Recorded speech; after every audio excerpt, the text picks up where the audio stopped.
Why new turbocharged cars are built to die early. Two things in common with the following engines. The Ford EcoBoost, lots of problems, head gaskets, all kinds of turbocharged failures, and catastrophic engine failures. We also have to talk about the Honda 1.5 liter turbocharged 4-cylinder engine, oil and fuel dilution issues, catastrophic failures. Toyota's new 3.4 liter twin turbo V6. Catastrophic failures. There's clearly a couple of common denominators, and turbocharging is on the list. But unfortunately, a lot of these vehicles are getting bad press for a variety of different reasons. As a resident automotive expert and an owner of turbocharged engines for the last 35 years, I want to share with you the basic function of turbos, the benefits, the drawbacks, and as well whether you are suited to buy yourself a turbocharged drivetrain for your next new vehicle. Let's get into it now. Life's too short to drive boring cars. Right here we have a late model Mercedes-Benz with a 2-liter turbocharged 4-cylinder engine, which is a very common design. Almost every manufacturer is creating vehicles like this now with a small 4-cylinder engine, and they go and mount a turbocharger to it to improve efficiency and performance, or to compensate for what was previously a V6 or a larger engine. On top of that, right here we have on display a turbo. This turbocharger is from an 80s Porsche 911 Turbo. And I want to give you the basically breakdown as to how this works. Of course, you see there's two halves to these turbos. The hot section, and you have the cold section of the turbo.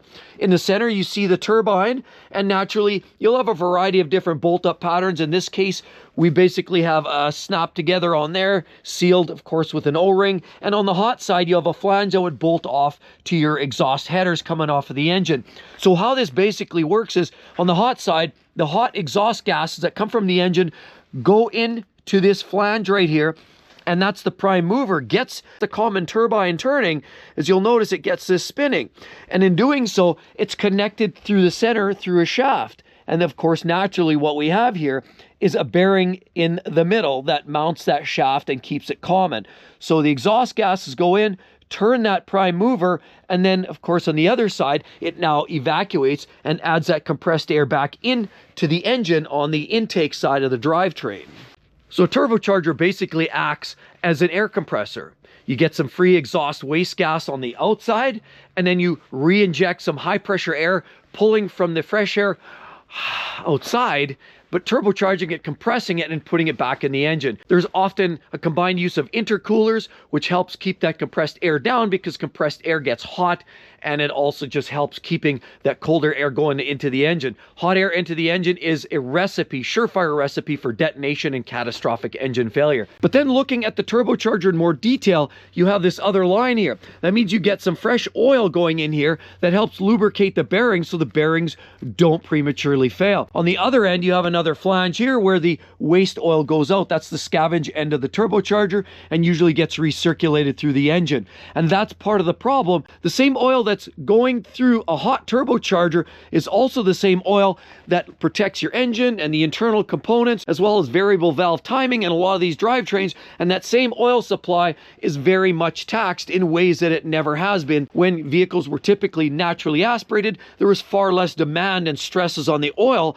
that's being multifunctioned through the drivetrain. Again, cam lobes, bottom rod bearings, and all of the components within are all using that same oil supply. And that's why it's imperative to follow your manufacturer's directions on frequent oil services. I've always said more oil changes, the better. Often protects your new modern day engines a lot better than even sometimes that the manufacturers suggest. But looking at these turbos, being that this is an old school turbo, you'll notice it basically is only using oil through to protect, cool, and lubricate the bearings. The problem is this was not all that great of a turbo setup. Nowadays, they have variable geometry turbos. They have turbochargers now that are mostly not just lubricated by oil, but they're also cooled by antifreeze, or the cooling system flushes through there as well to help cool that bearing set as well during even shutoff time. So a lot of times vehicles that get turned off can cook that oil into that bearing, because once the engine stops, the turbine in the turbocharger stops, and then the oil just sits and bakes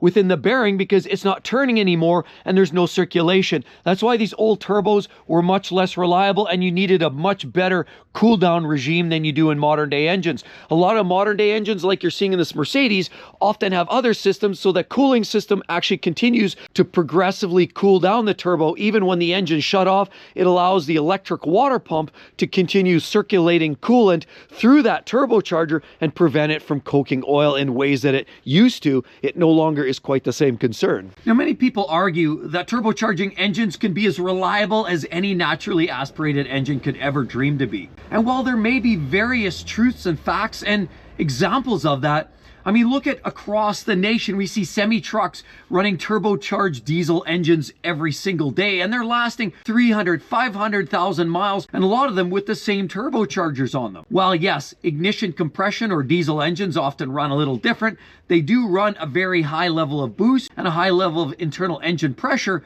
Turbochargers, in fact, can be very reliable. Toyota's very own 2JZ engine, you know, the old Supra twin turbo that was ultra reliable back in the early 90s, more proof even gas engines can last a long time with turbocharged engines. So what's with the anomaly? Why in fact are some engines more reliable than others? And we're hearing many turbocharged engines that catastrophically fail in short miles, others last so long. A lot of it starts at the very beginning with design.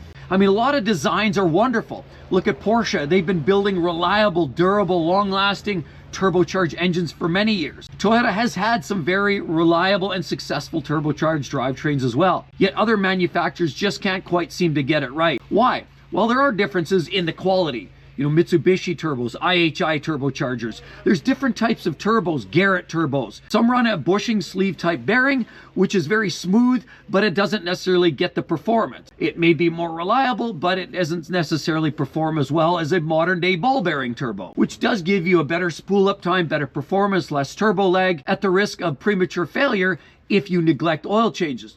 Ball bearing turbos like clean oil, and that's a big part of the problem. But a lot of car manufacturers can't quite get it right, and yet others know exactly how to build a reliable turbo engine. It starts with the proper cooling. Are you using a great intercooler that's allowing to bring those internal charge pressure and temperatures down as well? Are you delivering the right amount of oiling to the turbocharged bearings? How about the cooling system?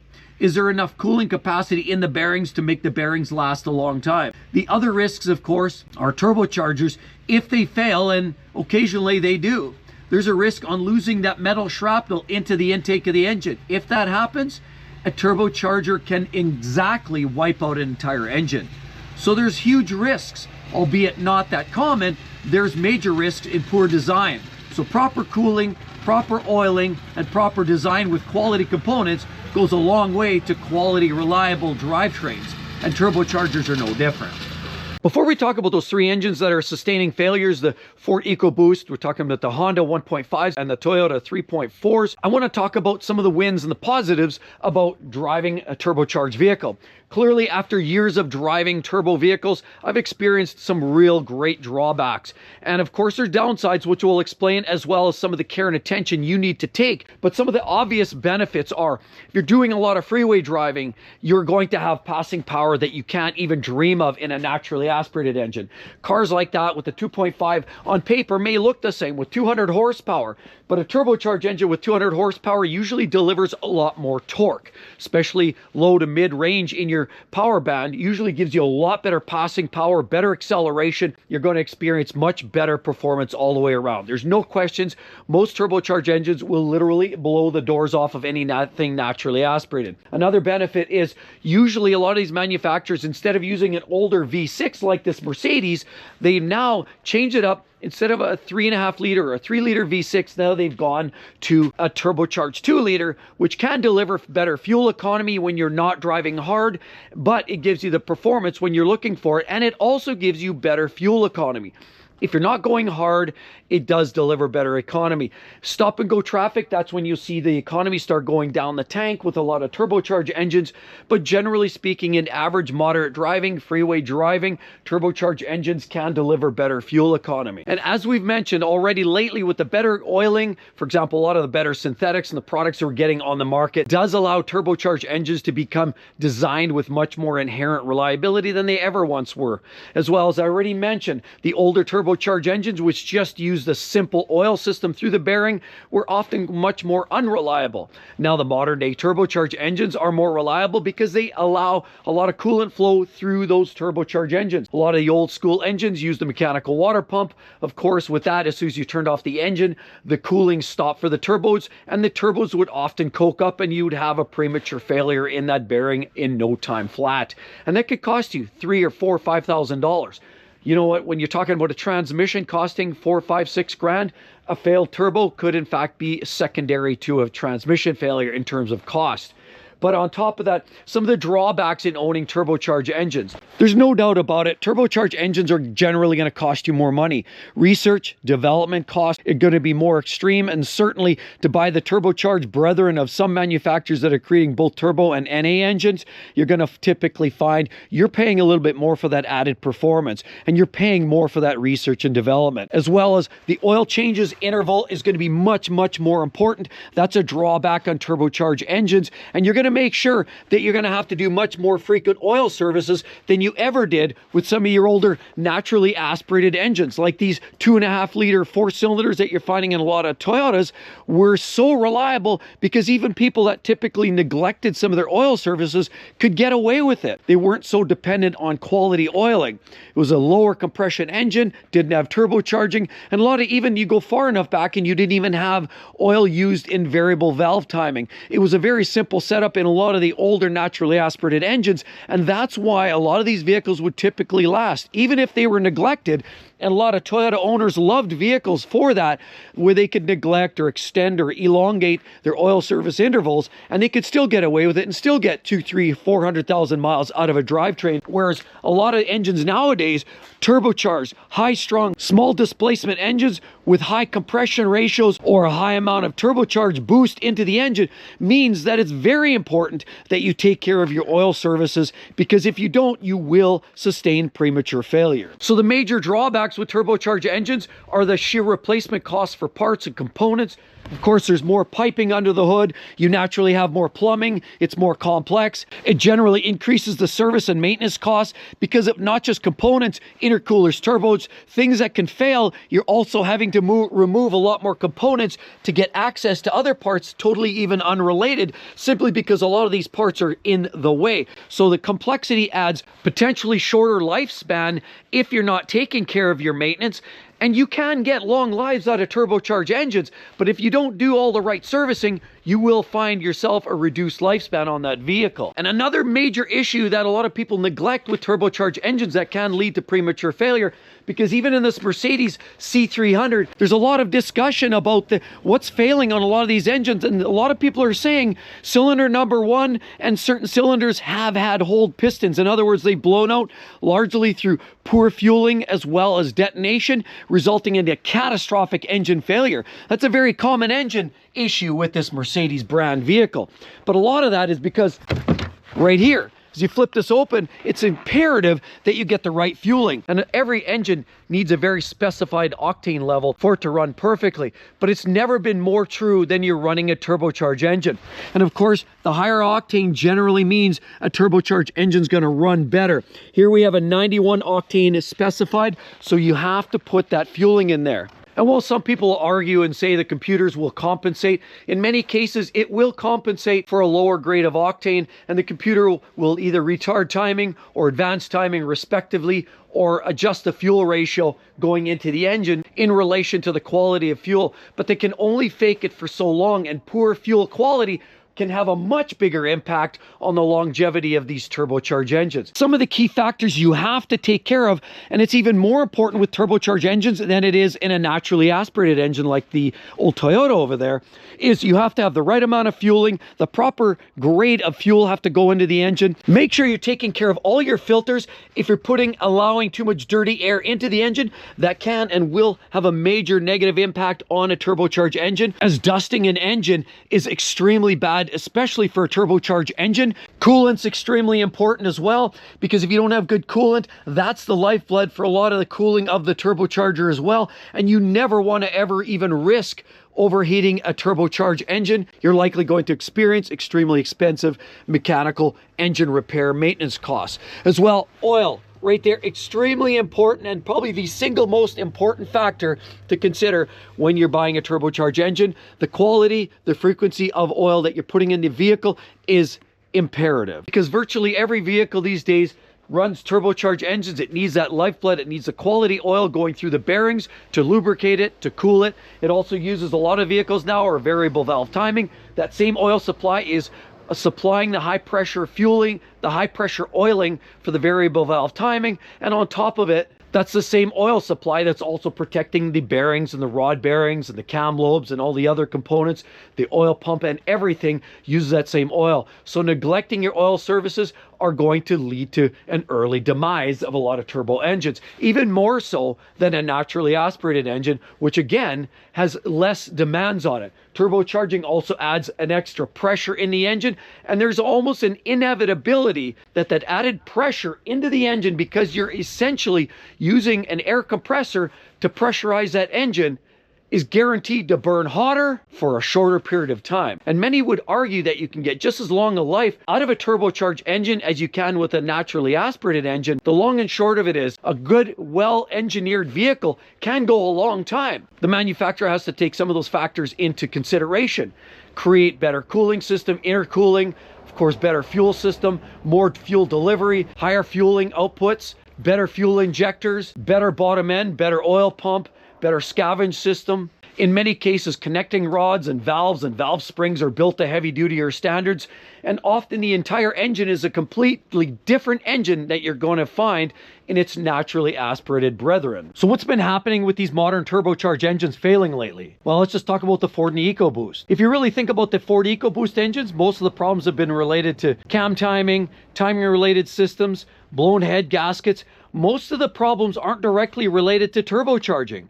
Most of the problems are related to, again, that variable valve timing, quality control, head gasket material, and generally carbon fouling has been the predominant issue. Ford, generally speaking, doesn't have a lot of problems with the turbochargers themselves. It's some of the other components and the quality control around it. How about Honda and their 1.5 liter turbo 4-cylinder engine that have been failing with oil and fuel dilution issues?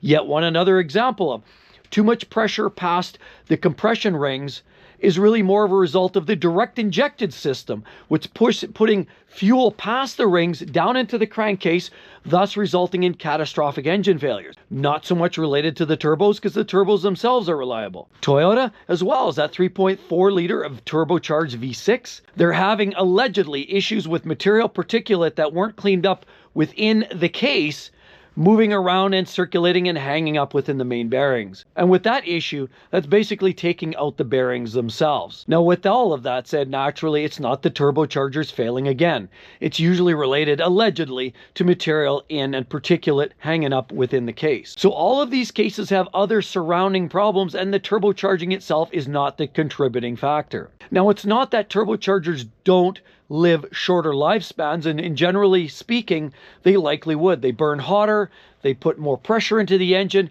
and if you don't do the right amount of maintenance, turbocharging is definitely going to reduce the lifespan of an engine. But there's all kinds of arguments and qualifications that show a good quality, well-maintained turbocharged engine can last at least as long as a naturally aspirated engine, even from the same manufacturer. If you're a driver that values sound from the exhaust, you like a great sound exhaust note, well, turbocharged engines usually going to have a lot less sound emitting from the exhaust system, strictly because the turbo itself has exhaust flow through the turbocharger itself that therefore reduces the sound that you're going to get from the exhaust. So if you like a great sounding exhaust system, turbocharged engines are usually going to have far less of that. However, if you do prefer the performance level and that's your value proposition, then a turbocharged engine is almost always going to be a better value proposition than its naturally aspirated brethren. Naturally aspirated vehicles are typically going to give you a simpler, more cost-effective, and more reliable